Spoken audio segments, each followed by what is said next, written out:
నమస్తే. నేను మీ అశ్విని కుమార్. ఈ వ్యక్తి ఎప్పుడూ కూడా ప్రభుత్వ శాఖల్లో ఒక్కరోజు కూడా సెలవు తీసుకోలేదు.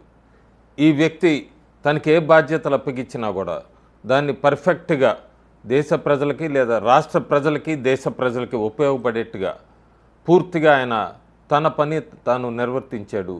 ఈ వ్యక్తి ఇంకొక 3 రోజుల్లో భారతదేశంలో ఎక్కువ రోజులు పనిచేసిన ప్రధానమంత్రిగా లేదా ఎక్కువ రోజులు ఉన్న ప్రధానమంత్రిగా ఎక్కడా కూడా మధ్యలో గ్యాప్ లేకుండా ఆ రికార్డుని బ్రేక్ చేయబోతున్న వ్యక్తి, జవహర్లాల్ నెహ్రూ రికార్డుని బ్రేక్ చేయబోతున్న వ్యక్తి, ఆ వ్యక్తి భారతదేశ ప్రధానమంత్రి నరేంద్ర మోడీ. చాలా ప్రయత్నాలు భారతదేశ ప్రజలు పూర్తిగా 3 సార్లు హ్యాట్రిక్ విజయం అందించారు. ఎట్లాగైనా సరే ఈ వ్యక్తిని ఆపాలి, ఈ ఫోర్స్ను ఆపాలి, ఎన్నో అడ్డుకట్టలు వేయడానికి ప్రయత్నించారు. ఆఖరికి భారతదేశ ప్రజలు ఎవరూ కూడా ముందుకు రావట్లేదు ఈ వ్యక్తిని ఓడించడానికంటే. విదేశీ శక్తులతో, యాంటీ నేషనల్స్తో చేతులు కలపడానికి కూడా ఎక్కడ వెనకడుగు వేయలేదు భారతదేశంలో ఉన్న ప్రతిపక్ష పార్టీలు. పూర్తిగా ఫార్మర్స్ ప్రొటెస్ట్లు అన్నారు, డిమానిటైజేషన్ అప్పుడు ఎకానమీ డెడ్ అన్నారు, రైతుల ఉద్యమం అన్నారు, రెజలర్స్ గురించి సంబంధించిన ఇష్యూస్ తీసుకొచ్చారు. ఆఖరికి రెడ్ ఫోర్ట్ మీద దాడికి అంటూ వెళ్ళారు. ఎన్నో రకాల బాంబ్ బ్లాస్టులకి ప్రయత్నించారు. ఎక్కడికక్కడ అణిచివేసింది ఈ భారతదేశ ప్రజలే అణిచివేశారని చెప్పచ్చు ప్రభుత్వం కన్నా కూడా. ఎందుకంటే ఎక్కడ అలాంటి వాళ్ళకి సపోర్ట్ చేయలేదు. ఆఖరికి 2029 ఎన్నికలు వస్తున్నాయి. ఈ లోపల ఇప్పటి నుంచే మొదలు పెట్టాలి, అడ్డుకట్ట వేయాలి, లేదంటే ఖచ్చితంగా 4వసారి మళ్ళీ ఈ వ్యక్తి గెలుస్తారు, ఈ పార్టీ గెలుస్తుంది, దేశంలో ఇమేజ్ ఎక్కడా తగ్గట్లేదు ఈ వ్యక్తికి అని భారతదేశంలో ఉన్న పార్టీలన్నింటినీ కూడా చూశారు ప్రజలు. ఇప్పుడు ప్రస్తుతం ఎక్కడో అమెరికాలో ఉన్న వ్యక్తితో ఒక రకమైన ఒక పార్టీ, ఆ పార్టీ అంతా కూడా ఒక పెద్ద యూత్ వింగ్ వచ్చేస్తారు. భారతదేశంలో ఉన్న జంజీ అంతా కూడా ఆ పార్టీ వెనక వస్తారు. కాక్రోచ్ జనతా పార్టీ అని రిజిస్టర్ చేశారు. సేమ్ కాయినే, పెద్ద తేడా లేదు. ఆమ్ ఆద్మీ పార్టీ, కాంగ్రెస్ పార్టీ, అట్లాగే Samajwadi party, RJD party, SFI, communist పార్టీలకు సంబంధించిన అనుబంధ సంస్థలు, వీటికి సంబంధించిన వాళ్ళు భారతదేశంలో ఆ పార్టీకి మద్దతు. దీన్నన్నిటినీ మించి బంగ్లాదేశు, టర్కీ, పాకిస్తాన్ ఇలాంటి దేశాలకు సంబంధించిన వాళ్ళందరూ కూడా దానిలో రిజిస్టర్ అయ్యారు. ఈ పార్టీ వ్యవస్థాపకుడు అభిజిత్ దిప్కే చాలా ఊహించేసుకున్నాడు. భారతదేశంలో తాను రాగానే ప్రజలు, యూత్ మొత్తం కూడా తండోపతండాలుగా వచ్చేస్తారు, ఇంకా సమయం ఆసన్నమైంది, భారతదేశంలో ప్రభుత్వాన్ని తలకిందులు చేసేద్దాం ఇంకా అంటూ కూడా ఒక ప్రోగ్రాం శనివారం నాడు జూన్ 6వ తారీఖు ఈ నీటు పేపర్ లీక్కి సంబంధించి స్టూడెంట్స్కి అన్యాయం జరిగిపోతుంది, ధర్మేంద్ర ప్రధాన్ రాజీనామా చేయాలని ఒక ప్రోగ్రామ్ని, ఒక ఫేక్ ప్రోగ్రామ్ని ఆర్గనైజ్ చేసి ఆయన జూన్ 6 జంతర్ మంతర్ దగ్గర అందరూ తరలి రావాలంటూ కూడా పిలిపించారు. ఇన్స్టాగ్రామ్లో, సోషల్ మీడియాలో 20 మిలియన్ ఫాలోవర్స్ ఉన్నారు. నాకు కనీసం అక్కడ 4-5 లక్షల మంది అన్న వస్తారని ఊహించుకున్న వ్యక్తి ఇదే అభిజిత్ దీప్కే. అమెరికా నుంచి భారతదేశంకి వచ్చే ముందు నన్ను ఎయిర్పోర్ట్లోనే అరెస్ట్ చేస్తారు, ఎయిర్పోర్ట్లో పోలీసులు అరెస్ట్ చేస్తే కనుక మనందరం పోలీస్ స్టేషన్కి వెళ్దాం, పోలీస్ స్టేషన్లో ధర్నా చేద్దాం, ప్రొటెస్ట్ చేద్దాము పర్మిషన్ కోసం, అక్కడ ఇవ్వకపోతే కనుక మనం ఏంటో చూపిద్దాము, ఇవన్నీ మనల్ని ప్రొటెస్ట్కి పర్మిషన్ ఇవ్వరు పోలీసులు, దీన్ని వేరే రకంగా తీసుకెళ్దామని చాలా ప్లాన్లు రెచ్చగొట్టేవి చేశాడు ఆయన. 5వ తారీఖు కేంద్ర హోంశాఖ, అమిత్ షా బ్రహ్మాండంగా ఆర్గనైజ్ చేశారని చెప్పచ్చు. ఎక్కడా కూడా అసలు పట్టించుకున్నదే లేదు ఈ పార్టీని. ఢిల్లీ ఎయిర్పోర్ట్లో వచ్చాడు, కేవలం 60 మంది సభ్యులు మించి అక్కడ ఆయన్ని రిసీవ్ చేసుకున్న వాళ్ళు లేరు. ఢిల్లీ పోలీసులు ప్రొటెస్ట్కి పూర్తిగా పర్మిషన్ ఇచ్చారు, మీ ఇష్టం వచ్చింది చేసుకోండి, సాయంత్రం 5 దాకా మేమెవరూ అడ్డుపడమని చెప్పి ఢిల్లీ పోలీసులు ఇచ్చారు. ఎక్కడ వాళ్ళు అనుకున్నది అవ్వలేదు, వాళ్ళు అనుకున్న దానికి రివర్స్ అయింది. అయినా కూడా చాలామంది అక్కడ ఊహించిన దానికన్నా అరెస్టులు లేవు, ఎఫ్ఐఆర్ లేవు, అన్ని పర్మిషన్స్ ఇచ్చారు. వీళ్ళందరూ కూడా ప్రొటెస్ట్ చేసేద్దాము జంతర్ మంతర్ దగ్గర, ఉద్యమాన్ని ఉవ్వెత్తును ఎగిసిపడుతుంది అంటూ కూడా జర్నలిస్టులు, స్పాన్సర్డ్ యూట్యూబర్సు వీళ్ళందరూ కూడా అక్కడికి చేరుకున్నారు. చాలా క్లియర్గా అక్కడ ప్రొటెస్ట్కి వచ్చిన వాళ్ళు మ్యాక్సిమం అంటే 2000 మించి లేరు. సేమ్ స్టోరీ అక్కడ నీట్ గురించి అంటే విద్యార్థులు రావాలి, విద్యార్థులకి సంబంధించిన తల్లిదండ్రులు వీళ్ళందరూ రావాలి ఆ ప్రొటెస్ట్కి.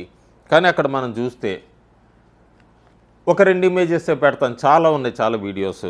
అక్కడికి వచ్చిన వాళ్ళలో సర్కిల్ చేసిన మహిళ సుదేశ్ గోయల్, అలాగే ఆమె పూర్తిగా ఫార్మర్స్ ప్రొటెస్ట్లో, రెజ్లర్స్ ప్రొటెస్ట్లో, అలాగే సోనం వాంగ్చుక్ యాజిటేషన్లో, ఓఆర్ఓపి దానికి సంబంధించిన యాజిటేషన్లో, ప్రస్తుతం ఈ కాక్రోచ్కి ప్రొటెస్ట్కి సంబంధించి వీళ్ళందరూ ఈమె కామను, వీళ్ళే వెనకున్న శక్తులు, సేమ్ యాంటీ నేషనల్స్, వీళ్ళే అక్కడికి వచ్చారు. కొంతమంది అడిగితే ఇజ్రాయెలు అమెరికా వారు కదా దాని గురించి వచ్చామన్నారు. కొంతమంది రాజ్యాంగం కాన్స్టిట్యూషన్ మార్చేస్తారని మళ్ళీ అదే కథ మీద బుక్స్ డైరీలు పట్టుకొని వచ్చారు. కొంతమంది మేము టీషర్ట్లు అమ్ముకుంటానికి వచ్చామన్నారు, కొంతమంది మాస్కులు అమ్ముకుంటానికి వచ్చామన్నారు. నిజమైన స్టూడెంట్స్ అందరూ కూడా వాళ్ళ ఇళ్లలోనో ఎక్కడో ఉండి చదువుకుంటూనే ఉన్నారు, కాలేజీలకు వెళ్తూ. ఎక్కడా కూడా స్టూడెంట్స్ అనేవాళ్ళు ఎవరూ రాలేదు. కానీ మీడియా, భారతదేశానికి చెందిన మీడియా ఎక్కడ ఒక Times of India, Hindustan Times, the వైర్కి సంబంధించిన వాళ్ళందరూ కూడా వేలల్లో స్టూడెంట్స్ వచ్చేసారు అంటూ కూడా లైవ్లో వాళ్ళు ట్వీట్స్ పెట్టడం, ఇదంతా కూడా ఎలా వెనకుండి సపోర్ట్ చేస్తున్నారు. ఇంతంత ఫండ్స్ ఈ కాక్రోచ్ జనతా పార్టీకి ఎక్కడి నుంచి వస్తున్నాయి, ఇంత ఫండ్స్ మీడియాకి ఎవరిస్తున్నారు ఏంటి అనేది కూడా లోతుగా కేంద్ర హోంశాఖ దీని మీద దృష్టి పెట్టాలి. ఎందుకంటే అక్కడున్న వీళ్ళకి ఉద్యమకారులకి, ప్రొటెస్టర్స్కి సపోర్ట్గా ఉన్న జర్నలిస్టే లైవ్లో ఆర్ఫా ఖానూం చాలా క్లియర్గా చెప్పింది. 1000 మంది మించి లేరు, 2 కోట్ల మంది ఇన్స్టాగ్రామ్లో ఫాలోవర్స్ ఉన్న ఈ పార్టీకి కేవలం 1000 మంది ప్రొటెస్టర్లు ఏంటి అని ఆవిడ పబ్లిక్గానే అక్కడ విసుక్కుంది. ఈ జర్నలిస్టుల ముసుగులోనే విదేశాలకు సంబంధించిన జర్నలిస్టులు, ముఖ్యంగా the Guardian journalist Hannah Petersen, ఈవిడ కూడా అక్కడికి చేరుకుంది. పెద్ద ఉద్యమం వస్తుంది, హెడ్లైన్స్లో వేసేద్దాం అనుకుంది. ఎందుకంటే ఈవిడ బంగ్లాదేశు, నేపాలు, శ్రీలంక ఇవన్నీ కవర్ చేసిన ఆవిడ జంజీ ప్రొటెస్టులు భారతదేశంలో కూడా అట్లాగే ఊహించుకొని వచ్చింది. ఈవిడికి పూర్తిగా బ్రిటిష్ సిటిజను, ఈవిడ ఇంపాక్ట్ ఉంటుంది అక్కడ మిగతా దేశాల్లో. వెస్టర్న్ మీడియా మీద ముఖ్యంగా ఈవిడ ఆర్టికల్స్ ఇంపాక్ట్ చూపిస్తాయి. ఇలాంటి ఆవిడ కూడా అక్కడికి వచ్చింది అంటే వెనక ఎవరున్నారు, ఏం నడిపిస్తున్నారు, భారతదేశం మీద విదేశీ శక్తులు ఎట్లా కుట్ర పన్నుతున్నాయి, ఇవన్నీ కూడా మనకు అర్థమవుతుంది. ఆఖరికి 9వ తరగతి చదువుతున్న ఒక పాపను కూడా తీసుకొని వచ్చారు. నువ్వెందుకు ఇక్కడికి వచ్చావు, ఏం నడుస్తుంది ప్రొటెస్ట్ అంటే, ఆ 9వ తరగతి పాప యుఎస్ఏ ఇజ్రాయెల్ యుద్ధం జరుగుతుంది కదా దాని గురించి ఖండించడానికి వచ్చాను అంది. నిన్ను ఎవరు ఎక్కడికి పంపించారంటే కోచింగ్ ఇన్స్టిట్యూట్ అన్నారు. ఇవన్నీ కూడా ఒక స్పాన్సర్డ్ కింద క్లియర్గా కనబడిపోతుంది. ఎన్నో ప్రయత్నాలు చేశారు. 75 సంవత్సరాల వ్యక్తిని ఢీ కొట్టాలనుకున్నారు. Fake speculations, fake propaganda, fake agenda, కుట్రలతో దింపాలనుకున్నారు. ఆఖరికి అక్కడ ఎండదెబ్బకి తట్టుకోలేక కేవలం 2:45 నిమిషాల గంటలోనే ఆయన వెళ్ళి ఏసీ కారులో కూర్చున్నాడు. కాక్రోచ్ జనతా పార్టీకి సంబంధించిన వ్యక్తి అంటేనే అర్థమవుతోంది వీళ్ళకి ఎంత డెడికేషన్ ఉంది ఏంటని. ఇంకో పక్క 70 సంవత్సరాల వయసులో ప్రధానమంత్రి ఎండల్లో అక్కడ మీటింగ్లో, పబ్లిక్ మీటింగ్ ర్యాలీల్లో పాల్గొంటే అదే సమయానికి ఇక్కడ ఈ వ్యక్తులు, ఎందుకంటే అందరికీ తెలుసు వీళ్ళందరూ స్పాన్సర్డు, బాగా డబ్బులతో మునిగి తేలుతున్నారు, వెనక నుంచి డబ్బులు పంపిస్తున్నారు, ఏసీలో తేలుతున్న వ్యక్తులు వీళ్ళు భారతదేశ ప్రధానమంత్రి మోడీని అబద్ధపు ప్రచారాలతో ఢీ కొట్టగలరా అనేది ఆలోచించుకోవాలి. ఉమర్ ఖలీద్ దగ్గర నుంచి, టికాయిట్ దగ్గర నుంచి, యోగేంద్ర యాదవ్ లాంటి వాళ్ళ దగ్గర నుంచి ఈ విఘ్నేష్ రెజ్లర్ గురించి అందరూ ప్రయత్నించారు. ఇప్పుడు కొత్తగా అభిషేక్ వచ్చాడు, దీప్కే ప్రయత్నించమను. ఎందుకంటే గ్రౌండ్లో సోషల్ మీడియాలో ఎంత పవర్ ఉన్నా కూడా స్ట్రీట్ పవర్, మోడీకి ఉన్న ఈ స్ట్రీట్ పవర్ ముందు వీళ్ళందరూ నిలబడలేరు అన్నది నగ్న సత్యం. చాలా క్లియర్గా చెప్పచ్చు. ఇంకొక డిబేట్ కూడా దీంతో ఒక కన్క్లూజన్కి వస్తుంది. చాలా రోజుల నుంచి డిబేట్స్ నడుస్తున్నాయి, సోషల్ మీడియా వర్సెస్ నిజమైన రాజకీయాలని. ఇన్స్టాగ్రామ్లో 2 కోట్ల మంది ఫాలోవర్స్ ఉన్నారు, కానీ క్లియర్ కనబడిపోయింది క్షేత్రంలోకి వచ్చేటప్పుడు కేవలం 2000 మంది, అంటే 0.01% మాత్రమే వీళ్ళ ద్వారా వచ్చింది. ఇప్పటికీ ధ్రువరాతే లాంటి వాళ్ళు వీళ్ళందరూ కూడా ఈ రాజకీయాలపై ప్రాక్టికల్గా 0 అని అర్థమవుతుంది. భారతదేశంలో సోషల్ మీడియా ఫాలోవర్స్ వాళ్ళు కాదు, నేలపై పనిచేసేవాళ్ళు, గ్రామీణ ప్రాంతాలు, సామాన్య ప్రజలతో నేరుగా సంబంధం ఉన్న వాళ్ళు మాత్రమే పనిచేస్తుంది, సోషల్ మీడియా పనిచేయదు అన్నది కూడా ఈ ఫ్యాక్ట్ చాలా క్లియర్ కనబడుతోంది.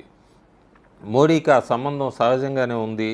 పేదల కోసం అద్భుతమైన సంక్షేమ పథకాలు, అభివృద్ధి పనులు, ధైర్యవంతమైన నిర్ణయాలు ఇవన్నీ కూడా ప్రజల్ని ఆకర్షిస్తున్నాయి. ఇప్పుడు భారతీయులంతా కూడా కమ్యూనిజము, అరాచకం లాంటి ఈ విషయాన్ని తొలగించి పూర్తిగా అభివృద్ధి అంటే పురోగతి, పనితీరు ఉన్న రాజకీయ పార్టీలకే ఓట్లేస్తున్నారు. అందుకే రాహుల్ గాంధీ కానీ, మమతా, స్టాలిన్, కేజ్రీవాల్, అఖిలేష్, ఉద్ధవ్, లాలు ఇలాంటి కుటుంబ రాజకీయాలు, మైనారిటీ తీర్పు రాజకీయాలన్నీ కూడా ఓడిపోతున్నాయి. నరేంద్ర మోడీ అభివృద్ధి రాజకీయాలు చేస్తున్నాడు కాబట్టి ఆయన గెలుస్తూ వస్తున్నాడు.